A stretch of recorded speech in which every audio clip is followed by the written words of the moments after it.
ஒரு பிள்ளைய பெற்றவன் புள்ளக்கிட்ட சொல்கிறான், டேய் அந்த அங்கிளாக கூட போ, அந்த அங்கிள் நீ கேட்குறதெல்லாம் வாங்கி கொடுப்பாரு, நீ ஆசைப்பட்டதெல்லாம் செய்வார், அவர் உன்னை நல்லா பார்த்துக்குவார், நீ அவராக கூட போய் இரு அப்படின்னு சொன்னாக்கா அந்த புள்ள போ என்னப்பா என்ன போய் அவங்க கூட போக சொல்கிற, அதெல்லாம் என்னால் ஆகாது அப்படின்னு வந்துடுவாங்க. ஆனால் இந்த பொண்ணை பெற்றவங்க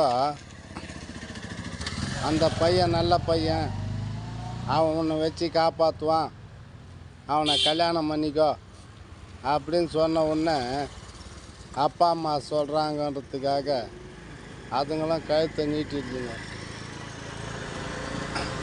வேறு வழி இல்லை. அதனால் அந்த மாதிரி வர்ற பொண்ணுங்களை நம்ம பொண்ணு மாதிரி பார்த்துக்கணும். அதுதான் நம்ம ஆசை. அதே மாதிரி எல்லாருமே பார்த்துக்கணும். மருமகளாக நினைக்கக்கூடாது, பொண்ணாக நினைக்கணும். அதுங்க நம்ம நம்பி வந்துட்டாங்க, அதனால் நம்பி துரோகம் பண்ணக்கூடாது. பொண்ணை பெற்றவங்கெல்லாம் பாவம்.